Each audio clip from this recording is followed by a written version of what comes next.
Do you ever get discouraged looking at all those amazing photos on Ravelries or in knitting groups online? Do you ever feel like you'll never be at that level? Then this episode is for you.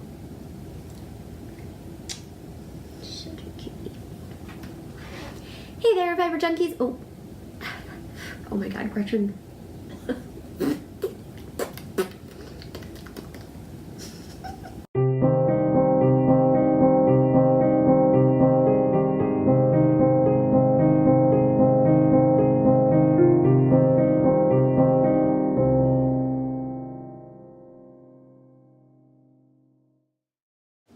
Hey there, Viber Junkies! Welcome back to the Color Cauldron. I'm Johanna, the owner and dyer behind Potion Yarns and host of this podcast. If you're a new viewer, welcome to the podcast.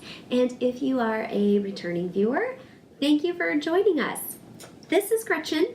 She has not made an appearance on the podcast before, I don't believe. She is one of my 3 rescue kitties that I have at home. And she is hanging out with me tonight. And she actually had claimed this chair that I'm using for the podcast tonight.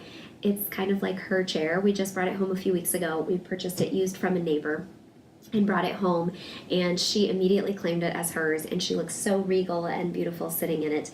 And she had been snuggling in it while I was at work, and I came home and got the podcast all set up, and she was not about to move. And so I picked her up to move her, and she made this piteous little whine. It's like, ah. And I was like, sorry, but I really need it. Like, I don't really have anywhere else that I can podcast tonight that has good lighting and is exactly where I need. I'm so sorry. So I told her she could sit on my lap. So I don't know if she's going to stay here the whole time or if she's going to head out after a little bit, but she's here for now. So welcome to Gretchen. She is very, very soft. She's probably the softest thing I've ever petted in my life. She's certainly up there, and she's very sweet, and she's not usually pretty vocal, although we'll see. Fitz, however, my boy kitty, who has made a brief appearance occasionally on the podcast, who's the black and white cat, he is quite vocal, and so you might hear him wandering around in the background talking, and he might show up at some point. We'll see. But I have some new things to talk about with you guys today. So today we have an interesting subject, and I have a couple of exciting things to announce coming to the shop and some things that I'm working on, and then I just wanted to jump into our topic that we were mentioning earlier. So, first things first, we are getting ready for a big shop update at Potion Yarns, the online shop. So click the first link in my profile description below, the description of this video, and you will see the shop link there to my online shop where I sell my yarns and spinning fiber. Saturday morning, September 15th at 10 a.m. Central Standard Time, where I'm at in Kansas City, we are going to have a shop update. And in that update is going to be a very long-awaited and exciting kit. It's really more of a set than a kit. There's no pattern or anything with it. But so last year, when my shop was not quite a year old, I released an Edgar Allan Poe limited edition colorway. So I dyed some yarn that was inspired by some artwork I was looking at featuring Edgar Allan Poe, who is one of my favorite authors and someone that I've kind of built up this little like fandom for. And I collaborated with a couple other makers, and one of them made these beautiful project bags with Poe-themed fabric, and another one did handcrafted polymer clay stitch markers, which were the anatomical heart stitch markers like the one I just did in the giveaway. So that was a huge success. We sold lots and lots of sets, and it was just for limited edition last August and September, and I absolutely loved the colors I did. They were all kinds of like bright punchy greens and emeralds with some like beigey grays and black. And so this year I decided, and last year when I did this, I decided that I loved the idea so much that I wanted to make this a yearly thing, at least for the next couple of years. I'm not sure how long I'll keep it going, but I was going to try to do at least 3 years in a row, possibly longer. And so this year I decided to do another one. So first up is the yarn that I dyed, and we have a new colorway called Nevermore going in the shop this time. This is so beautiful. So I decided to pick things that were based on the colors of like pinks and like deep pinks and wine and burgundy. So this skein has the bright pops of magenta in it, and then it's got this like deep purpley wine burgundy color. It has this kind of like muted mauve color. that just reminds me of like a Victorian settee or something. And then it's got this beigey gray back here. It's kind of a warm gray, and pops of black as well. And this is hand painted in short color runs so that you won't get any striping or big pools of color. Now some of that will depend on the gauge of your project, of course. I can't guarantee that there won't be any pooling. It really depends on the gauge and what you're doing, but it's designed to resist all types of like big pooling colors, and it's not going to be striping at all. I don't do like self-striping yarns or anything like that. So you're going to get these really nice random flows of color, and I actually wanted to show you what that looks like. So here is a shawl that I did last year with last year's Edgar Allan Poe limited edition color here. It's called Surcease of Sorrow, this big green and brown and black patch in the middle. And I've striped it with Toil and Trouble, which is another speckle using the same colors but with a white background, and it's just kind of a busy speckle. So this section right here is the Toil and Trouble, which is going in the shop this Saturday as well. And then this is the limited edition color, which is no longer available.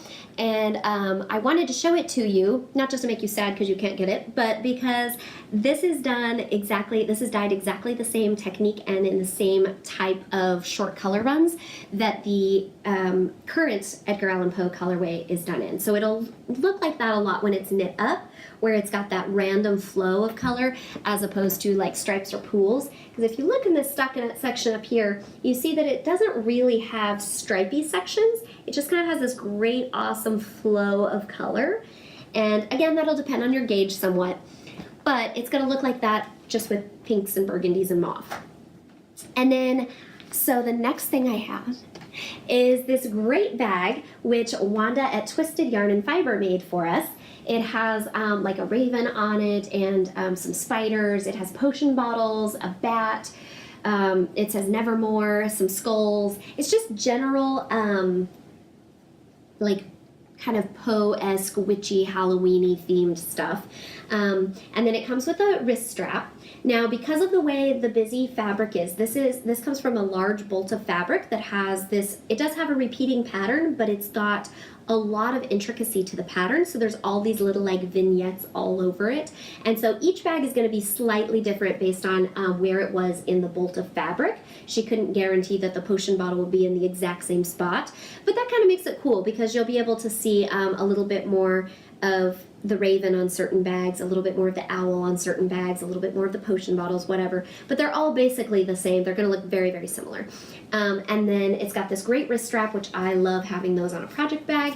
It does have a zipper, and it is lined inside. And she does use interfacing so that when it's got this nice thick bottom, so that when you've got yarn and your project in it, it'll stand up on its own on the table. And it's very, very roomy. You could easily get at least 3 or 4 skeins and your project in here. Or if you haven't started knitting yet, you could probably get, I don't know, I haven't even tested it yet. I'm guessing maybe 5 or 6 skeins in here. It's quite large. It's actually slightly larger than last year's bag. I believe it's like 12.5 inches or something tall, or no, long, sorry. And then I think it's like 10.5 tall, something like that. I believe I measured this at 6 inches when it's stretched out. So along those lines, I don't remember if those are the exact numbers, but very close to that. So it's quite big, and you can get quite a bit of stuff in there. And then the other collaborator that I worked with is also named Wanda, and Wanda of Silly Sheep Designs created these incredible stitch markers for me that I just had to show you.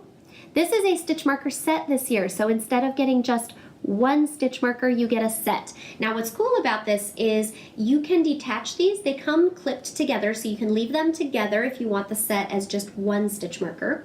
Or the raven has a lobster clasp, which is awesome for my crocheters. You can have a little lobster clasp on your crochet project, or you can use them like a progress keeper or a stationary stitch marker to like clip on the fabric. But he unclips from the blood moon right here. So we've got this beautiful blood moon dipped in a nice glitter glaze. And so you can have these as separate stitch markers, and this one is a split ring marker. So the blood moon is just really for knitting and sliding on. It doesn't clip on and off. But it's great because if you're bistitchual, you get one of each. If you're not, you can still use the raven for knitting.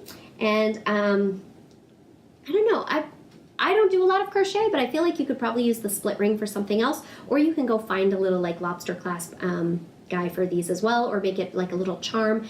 You can put the blood moon on the zipper pull of the bag if you want instead, if you're not going to use it for a stitch marker. So it comes with this gorgeous set, and I just love them.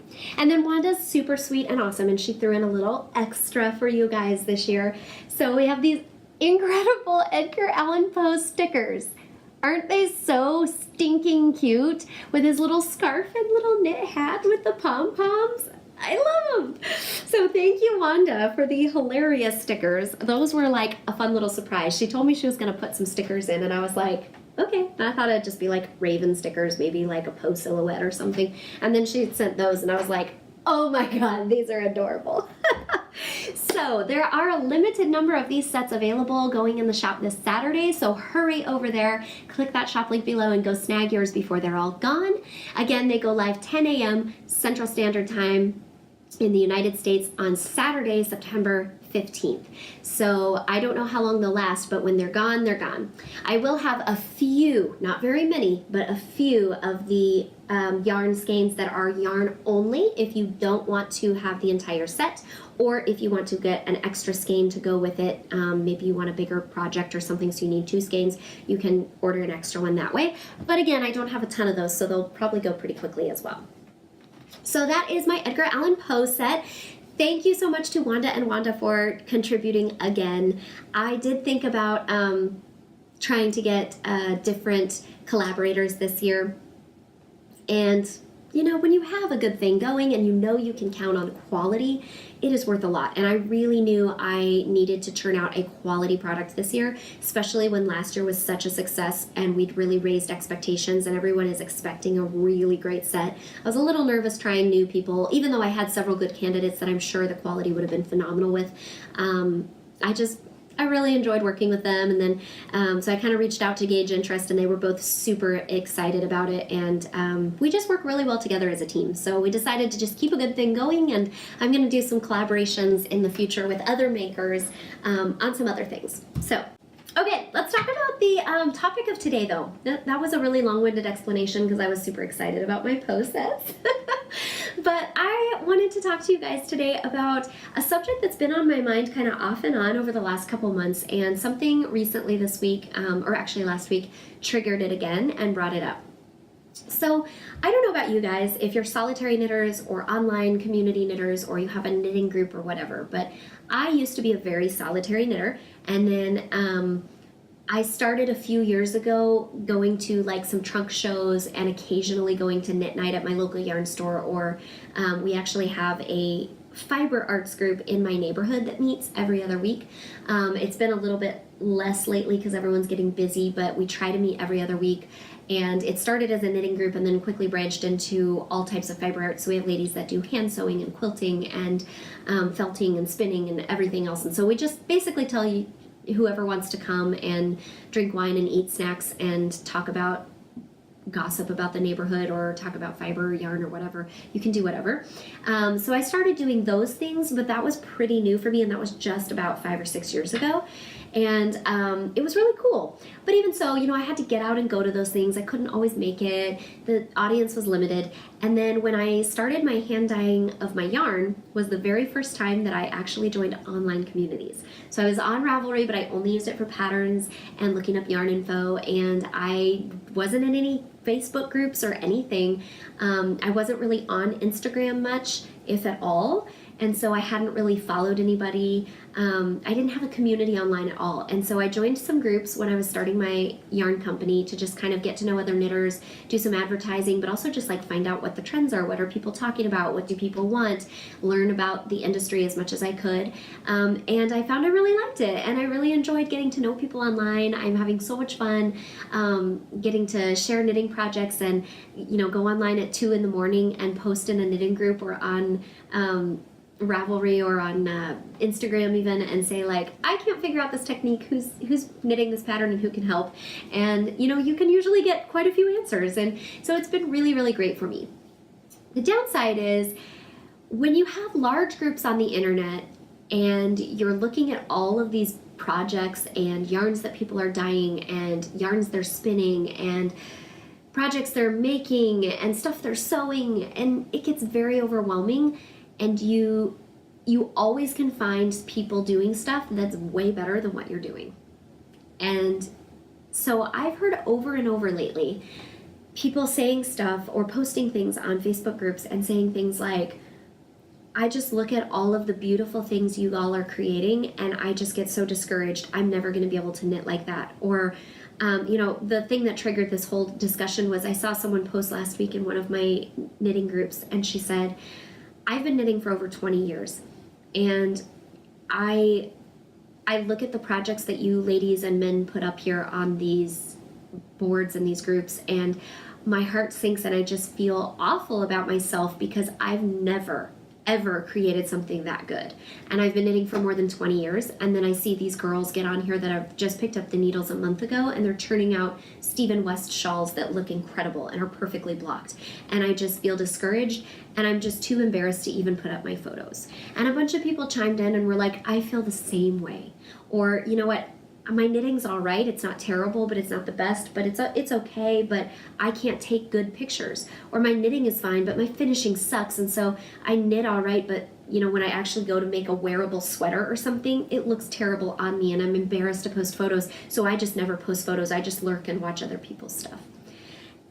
And it kind of broke my heart a little bit, because these groups, to me, and I think to the majority of people on them, I'm sure there's always going to be some stinker out there who is really just there to feel good and prove how awesome they are. But the huge majority of people that I meet in these groups and what I look at them for is to nerd out about yarn with someone who gets it, right? This is for me to come and say, guess what? I'm supposed to be on a yarn diet, supposed to be saving money, but there was a trunk show and I ended up going to a trunk show and buying way too much yarn. I shouldn't have bought any, but it was beautiful, and you know what? I bought 2 skeins and I wasn't supposed to. Sorry, oops. And they're like, got it. I get you, girl. Don't feel bad. You gotta have it, right? People to commiserate with you, people to offer you advice when you're stuck and you're like, I don't understand. Well, how do you do this stitch or whatever? I feel like that's what those groups are for. It's for commiseration, it's for encouragement, it's for showing off your pretties and being like, I just spent 35 hours knitting a pair of socks, and heck yes, I love it.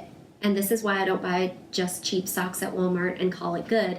I knit my own because they're amazing, and now I feel accomplished, and they're beautiful, comfy, whatever. And people get it, and they know, and they don't look down on you when you spend $50 on a skein of very special yarn, because they understand, right? That's what those groups are for. At least that's what I think.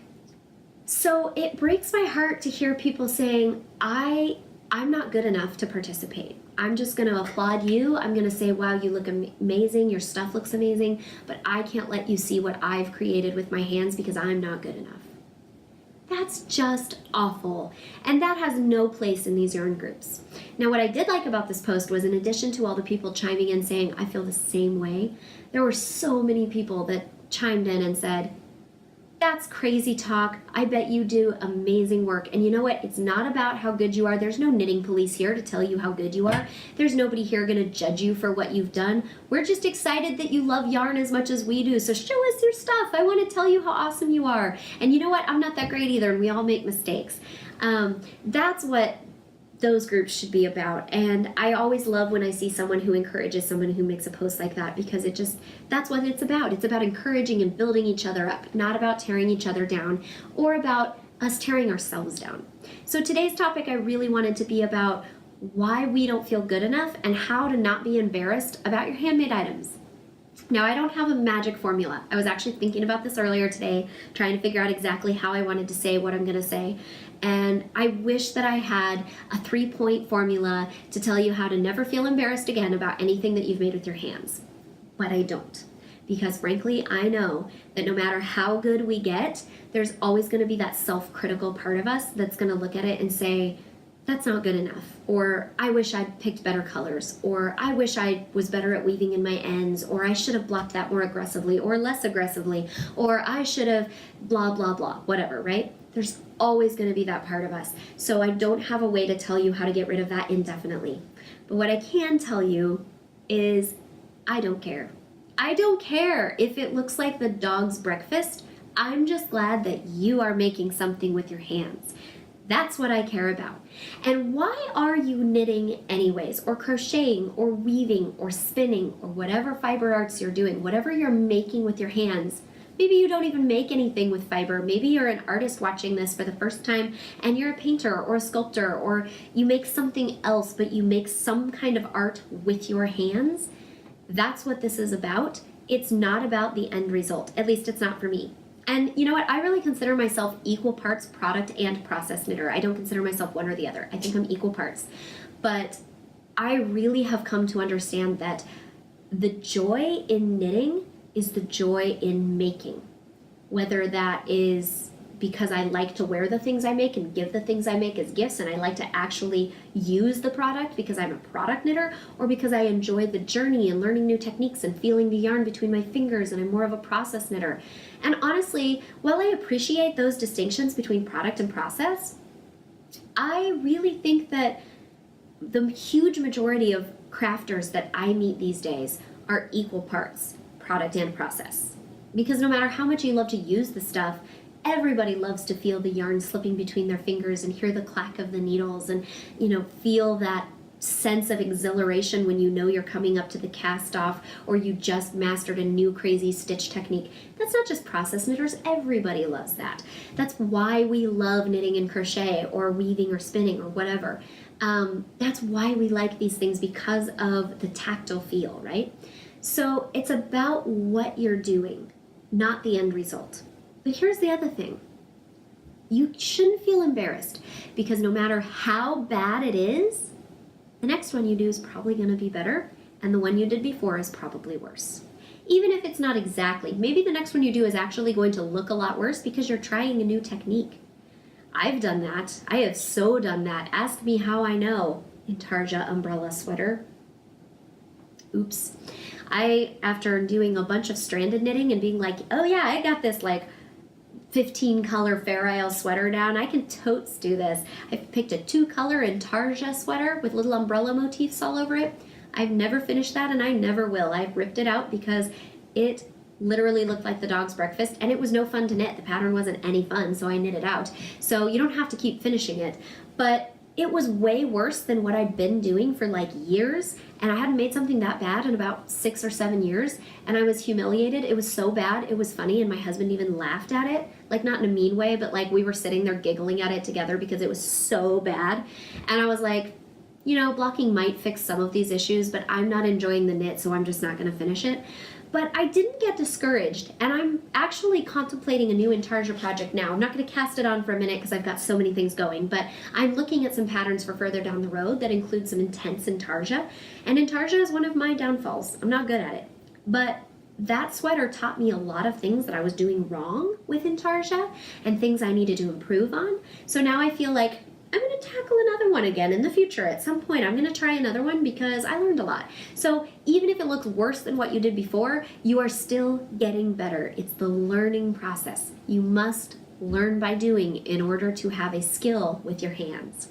It's the same kind of a thing with doing hair at the hair salon. I've done an awful lot of crappy hair in my 13 years as a hairstylist. I don't like to admit that. Thankfully, I've done a lot more awesome hair, but I've had to do a lot of crappy hair. I've had to ruin some hair. I've had to mess up some hair. I've had to practice on mannequins. Thank God it was on a mannequin because it literally melted off the mannequin's head. And I was like, oh gosh, don't ever do that to someone's head. But I had to ruin some hair on the mannequin before I learned not to do that thing. I had to cut some really bad haircuts and then say, I'm really sorry, your haircut's free today and I'm gonna have to cut it a little shorter to fix this, in order to learn how not to do that. So everything I'm doing is a learning process, and 13 years in, I'm pretty proud of the huge majority, 99.9% of the hair I turn out. I'm pretty proud to put my name on it, and at least 50% of it, I'm gosh dang it proud of it, and the whole world needs to see how awesome I am. Actually, just did a head of hair like that tonight before the podcast, and it feels really good. But I had to do a lot of bad stuff, and you know what? It would not help me to never show my work off. Actually, a big part of learning how to do hair is letting other people see so they can correct it and tell you what's wrong, and you can learn and grow from your mistakes. You can't learn in a vacuum. You can learn quite a bit more on your own when you're knitting and crocheting, thankfully, than on hair, but it really does help to have other people's feedback. And here's the other thing that I've learned, the next point. If we're going by points, I think this is point 3 or something. The next thing I've learned is when I'm embarrassed about a project, 9 times out of 10, if I show it to somebody else, even another crafter, but especially if I show it to a non-crafter, they're way more impressed with it than I am. Even if it's not the best and they're like, okay, you could work on it, it's a little sloppy here, or it doesn't quite fit right there. Even if they don't love it and they admit that there are some problems to it, 9 times out of 10, they're like, I don't see that it's that big a deal. I can't tell you the number of times I've seen someone post a photo of a finished object on my knitting groups, and they'll say, okay, I know it's not perfect, and I really hate that it's doing XYZ and blah, blah, blah. And then everybody is commenting like, what are you talking about? I'm looking at these photos and I've like blown it up and I'm looking at it super close and I can't see anything. This happened to me recently actually with a sweater that I knit, and I'd made a mistake, didn't go back and fix it thinking it's not that big a deal, and then later when I was blocking it was like, gosh dang it, why didn't I fix that? And I was wearing it and I showed one of my good friends who like knits occasionally but not a lot, but she knits a little bit, and I showed it to her. She actually complimented the sweater that I was wearing, and I was like, thanks, but I did that self-deprecating thing that we do when people compliment us, and instead of just saying thank you, I made it, I'm glad you like it, I love it too, where it's just like, oh, well, it's actually not good, and then we immediately rush to point out the flaws. You know, like when somebody's like, wow, you look so pretty today, and you're like, oh, gosh, no, like, actually, I've gained 3 pounds, and I didn't do my makeup today. Did you notice? Like, why can't we just accept a compliment? But I did that thing, and I was like, oh, you know, it's actually, I'm really embarrassed about it, because look, this stitch over here, I didn't do it right, and blah, blah, blah, and I, like, showed her the thing, and she's like, why did you point that out? I never would have noticed that. And now, even now, noticing it, I'm like, okay, so it's slightly off, but it doesn't detract at all from the beauty, and I feel like I'd have to get out a magnifying glass and like really look for it to find it. You're the only one who knows it's there, and you're the only one who cares. And I was like, you're right. I don't know why I do that. So the next time I was wearing that sweater and someone complimented me, I was just like, thank you, I made it myself. And they were like, oh my gosh, it's amazing. It looks so much better than what you can buy in the store. And I was like, oh, it really doesn't, but thank you. Holy crap. So, you know, I think we're more hard on ourselves than other people are. So don't be afraid to show your work. But also, if somebody says something mean, pardon my language, but F them. Like, who cares? You don't need that kind of negativity in your life. What is awesome about it is that you made it. You made it with your own little hands, and you made it out of sticks and string or a hook and string. That's incredible. Do you know how hard that is? That is literally creating magic right there, because we are taking something and making these raw materials with just a little bit of elbow grease and a lot of brain power, and we're making something wearable or usable or even just art to put on our walls that is gorgeous and unique and special. And there's something about hand knitted goods or crocheted goods that are just so special. No machine can make something the way a knitting machine can't make something the way a hand knitter can make things. Nobody in the world has made a machine that can crochet something. So a hand crocheted item is a unique, special work of art that is labor intensive and is so special because it was made by hand. These are incredible things. So I don't want to hear that you're not good enough. You freaking made something out of almost nothing. You freaking made something that the huge majority of the world doesn't even have a clue how to make, and they're impressed. And those of us who do knit and crochet know how hard it is, and so we're impressed because we've been there. If we're better than you and we're doing better, we don't look down on you and think, you suck. We look at you and say, girl, look at how awesome you're doing. I remember when I was learning to do a cable stitch, and it's stinking hard, girlfriend. Look at you go. And we're like, yes, another one who's getting obsessed with yarn. Thank God I have another friend who gets it, right? We're not looking at you, judging you. So I don't want to hear any more of this. I want you to go out this week, and I want you to post photos of your work in process. Post photos of your work when it's done. And you know what? I'm going to challenge you to post a photo of something that you're not that proud of. Don't just post the things that you're like, hell yes, I made this. This is thing. Post something that it doesn't have to be awful. Maybe it is. Maybe post something you're embarrassed about and just see what the reactions are and just say, hey, this isn't my best work, but I'm learning that it's more about the process of making and learning from my mistakes than about perfection, and see what people say. And I guarantee you, at least somebody, if not the majority, if not everyone, is going to be like, that's awesome. And I learned a lot from you being vulnerable and posting your failures. And I don't see it as a failure. I see it as a strength. I'm going to do the same thing, okay? I promise I'm not just going to make you do it. So between now and next podcast, I am going to post something on Instagram and my Facebook that I am not particularly proud of, whether it's a failed project or a project that just didn't turn out right, or a mistake that I made in a project. I don't even know what I'm going to post yet. I haven't actually thought about it, but I know I have some. So I'm going to go find something, and it can be a mistake, or it can literally just be, I'm not as happy with these colors, or I wish I'd picked a different pattern for this yarn, or it can be an unraveled ball of yarn sitting there saying, this is a failure. I was knitting something and it looked terrible, and so I ripped it in a fit of anger, and I have put the yarn away and have not ever done anything with it. Like my umbrella sweater. That might be my failure. I don't know, but I'm going to post something that I'm not sure I'm proud of, or it could be something like you post a photo but you don't have great lighting and you're not a great photographer, but you post it anyways, because it's about the making and about the learning and about the sharing a passion with other people, not about perfection. Okay? So let's all go forward and post something we're embarrassed about, or something we're maybe just not super proud of, that we need a little bit of humility about posting our imperfections and just owning those as part of our journey. Okay? And then if it makes you feel better, go post something you're crazy stinking proud of. I have some of those too. And so we're going to post some of both this week.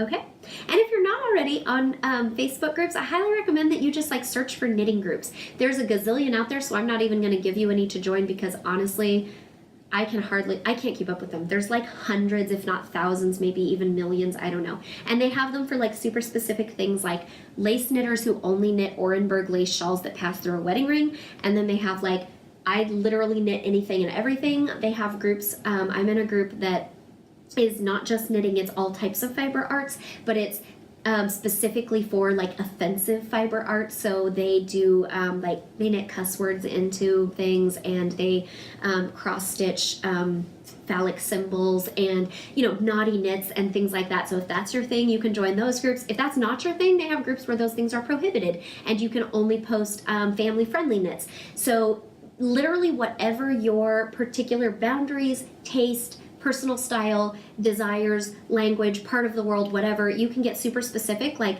knitters in your community or knitters only in your country. You can go international groups all over the world. I really highly recommend that you check some of those out and get involved in those. If you're not on Facebook, or you don't want to add those on Facebook, there's a bunch on Ravelry as well. You can just search through the groups tab and look for common interests, like Harry Potter knits, or knits inspired by Doctor Who, or shawl knitters, sweater knitters, intarsia knitters, knitters who are men under 35, or whatever you want. There's literally any kind of knitting, crochet, other fiber crafting groups out there that you can join, and I highly recommend it, because I have never felt so encouraged on my personal knitting journey as when I joined some of these groups and opened up and shared both successes and failures and my insecurities. And I've met some incredible friends through these groups, and I've had a lot of really great inspiration. I find fun patterns. I find new dyers and project bag makers. I can't wait to buy their stuff. I find people that have similar interests. I've literally gone on some of my groups where they allow off-topic chatter as well, not just knitting chatter. Some groups are very specific and you can only post about your knitting and crochet stuff. Some allow we share our lives with each other in general. So you can talk about yarn, or you can talk about what's going on in your life. And in some of those groups, I've found friends in there all over the world. When I want to post something, but it's a little personal and I can't put it on my Facebook, my general Facebook wall, but I just need to cry about something, or I need to vent an insecurity and say I'm feeling really low because of XYZ, and then people come alongside me and they're just like, girl, I hear you and I went through this as well, and here's some resources, or hey, can I private message you and share some things that helped me? And those are just really helpful to have. So it's not for everyone. I totally get it if you don't want to be involved in those communities. For years I was solitary as well, but I highly recommend that you check them out and at least give it a try. You can always pull out of the group later if you don't like it. So go out and be bold and post some imperfections this week, and I will too. So go follow my Facebook and Instagram. I will put links to those as well below so that you can see my failures and let me know what you think of them. All right, well, I hope you guys have a great day. We're actually not going to get to what I'm knitting this week. It's nothing special anyways, because this is getting kind of long, but I'll share that next week. And I hope you guys have an excellent rest of your weekend, and it is now time to cast off. Love you.